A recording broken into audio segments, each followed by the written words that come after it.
Hello and welcome to New Filmmakers Los Angeles. My name is Danny De Lillo. I'm very excited to welcome back after our virtual experience, Simran. Welcome, Simran. Hi, everyone. And for those that haven't seen it, or if you have seen it, here is a clip of her wonderful film, The Skimmer. Let's take a look at the clip. I'm done. No, fuck them. Fuck them all. I'm done. Fuck them. Fuck them. Yeah. Yeah. گاییدمشون.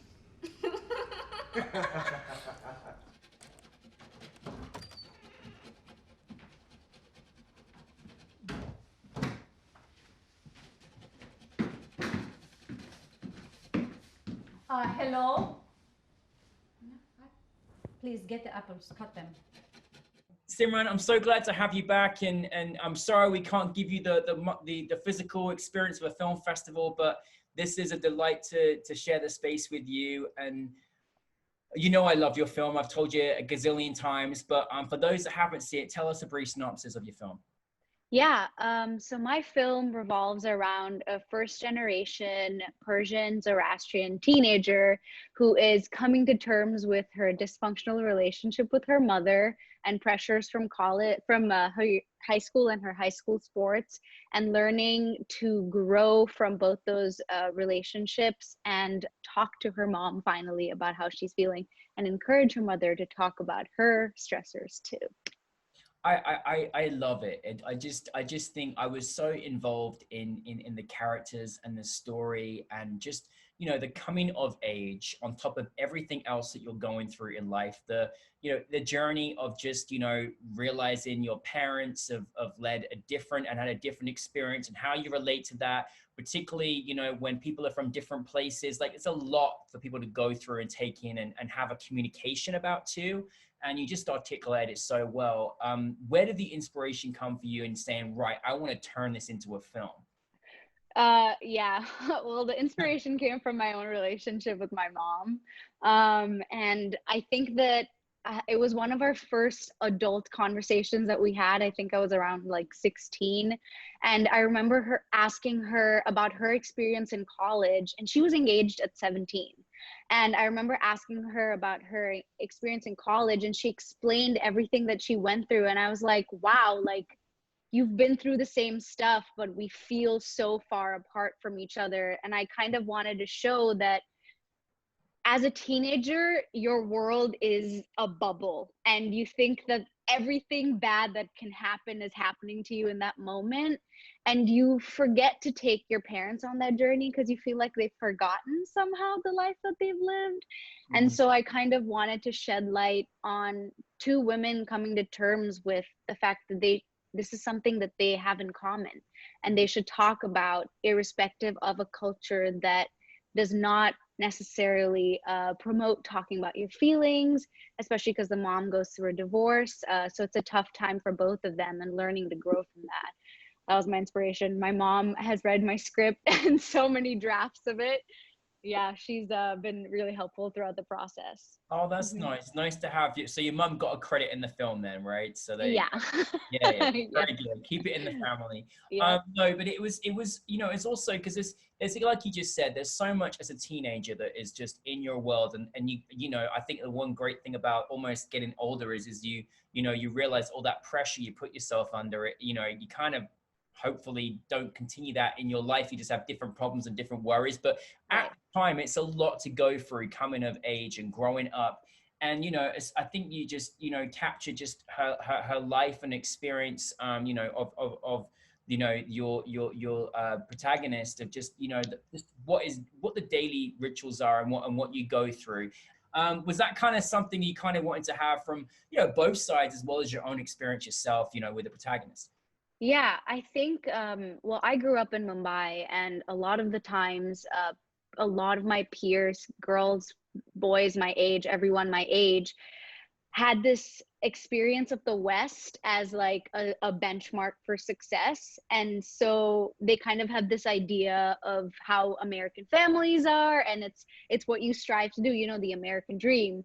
And I thought it was important for me to acknowledge that she sees the American dream. She sees what she's been told is the American dream, and she kind of has to choose between the two, between her relationship with her mom and fixing it and being a part of this almost perfect world. And so I kind of wanted to shed light on that situation, how they too are in their bubble, like you said.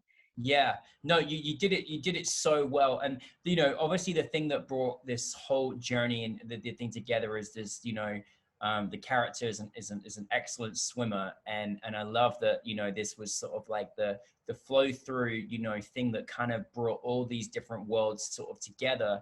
I was, what fascinated me for you as a filmmaker, I was like, there was a lot of different setups and scenes for a short film. Yep. How was that experience for you? Oh my gosh. So I had 3 producers helping me out. Love them to pieces. And they all, when I first showed them my script, they were like, it's too long. There's too many places this is happening. This is going to be really difficult. And I was like, I didn't want to compromise. I did make a few compromises in a few places, but we managed to do it. They were on board from the start. A lot of my friends managed to help me out in the process. Although I will say, if you can keep it short, keep it short. I felt like I had so many things to focus on. I was actually thinking of playing the lead character too, and they were like, don't do that. And I was like, thank you for giving me that advice. I'd have been in over my head. Oh, well, I'm sure you did a great job, but let's speak about your cast, because your cast were fantastic. Like everybody was just brilliant. How did you bring your cast together? So we did all of the casting pages, and we had auditions over 2 weekends for 3 days each weekend. And Emma and Maureen just stood out to me because they kind of had this underlying similar energy. Yeah. But they had everything else that made them a little bit different from each other, but you could tell they had that fire from the same place. Yeah. And I was just like, I had to see the 2 of them in a room together. And the minute they were in the room together, we did a table read. Oh my gosh. Oh. It was just electricity in the air. They were laughing, making jokes. Sometimes Maureen would give her a side eye and be like, okay, don't say that. And I was like, this is perfect. That must be a great feeling, mustn't it, for you when you, because obviously you hope that that's going to happen, but when it does and you feel that chemistry, is it like, yes, thank you so much, you know? Yeah. And they both related to the story on their own individual levels. When Emma came in, she said that she's obviously had a tough relationship with her mom, and it's something that you learn and grow from every day, because at the end of the day, you love each other and you want to focus on that. So yeah. No, it's fantastic. It was, and I think, you know, again, when you gave yourself like some amazing challenges that I'm glad that you did. But I think actually one person didn't get to ask this question in our film festival, which is like, how do you shoot in a Spire swimming pool? Like that is something else, you know, that's like, okay, we've got electric equipment now by water. I mean, surely that is a day you're a little bit in fear of, that you just hope nothing's going to just fall in the pool. Yeah. So one of our producers knew a bunch of people who worked at the Saban Center, which is, yeah, exactly. So she worked at the Saban Center, and they were really, really nice about letting me film. And they let me do it free of cost, which was awesome because it's the film community, and they're all for it. But we had every time we broke from a shot, we were like, guys, there are wires, there's water, please be careful. We made sure the kids were out first in another room. Whoever wasn't meant to be in the space around the water and the wires, we kept them away from it. And we kept it for the last day. So the shot all of the shooting by the pool was done on the last day. It's almost finale, so yeah. And our scene where the 3 best friends talk, that was our last scene that we shot. And oh my gosh, it was a very stressful process. Oh, I'm sure. We were towards the end of it, and it was a long scene. I had to cut it. It clocked in at 7 minutes, and I was like, okay, we got to cut this shorter, because I let them improv too. Yeah. Oh, you did? Okay. Well, I mean, you know, I love how, you know, everything sort of, you know, again, it's sort of tied together, like all the kind of nuances and relationship and you know, the thought process of you know, how each of, you know, the daughter and the mom were feeling. But, you know, towards the end in this, you know, at the swimming pool scene, it was so, like, I felt like, you know, it was so powerful. And I was like, I felt so much for the mom in that moment and the daughter, because you could just tell they wanted to connect, like they love each other, you know. And what was so powerful is that I thought, wow, this is probably quite a universal experience for a lot of mother and daughters in different places, different countries, different feelings, growing up, letting their little daughter become an adult, and, you know, them living a different life to what they lived, and all of those things. And then I was just taken away in that moment. But that final scene and was just, I mean, I had tears. It was beautiful. It was just gorgeous. And it was just such a powerful moment. Like, I just want to know, as a director, and when you get into that conclusion of creating that final scene, like, how did you feel about that? Because I loved it so much. So in the original script, I had them say something to each other, because I wanted to be an optimist. Not that it's a sad ending, Yeah, no. but I think that to stay true to the story and to stay true to my experience, adults, when they know that they're wrong, sometimes they just show it and they don't say it. Yes. And a lot of that relationship was what I saw with my mom, and I had to put it there. So I decided that they can't say anything to each other at this moment, because they both know how they feel, and I think that made their connection a little stronger. It was, Yeah, it was. powerful. It was Mhm. great. I'm glad you made that decision, because I was just like, it was so, it was wondrous.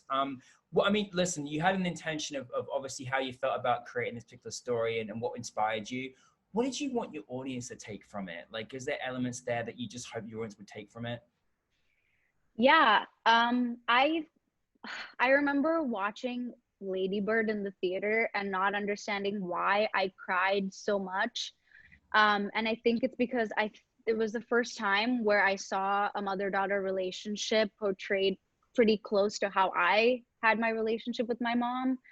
And I just remember feeling an overwhelming sensation of wanting to call my mom and tell her how much I love her and care about her. Because a lot of women who come from different cultures sacrifice so much when they have children. And I needed to show that they are learning and growing in modern society, but they have also made a lot of sacrifices in the past.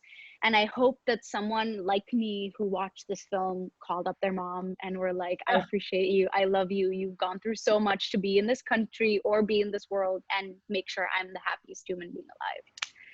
So yeah. Well, listen, they're going to be calling their mum after that speech as well. They're going to have everyone calling their mum after watching this. So no, that is so amazing. And I think that is what's so wonderful, whether this is really something that you relate to and identify with, or whether it's something you can empathize with and understand. You know, it's got so many values, and I'm so glad that you made it. Now, the most important thing is, Simran, you keep making more films. So what's next for you?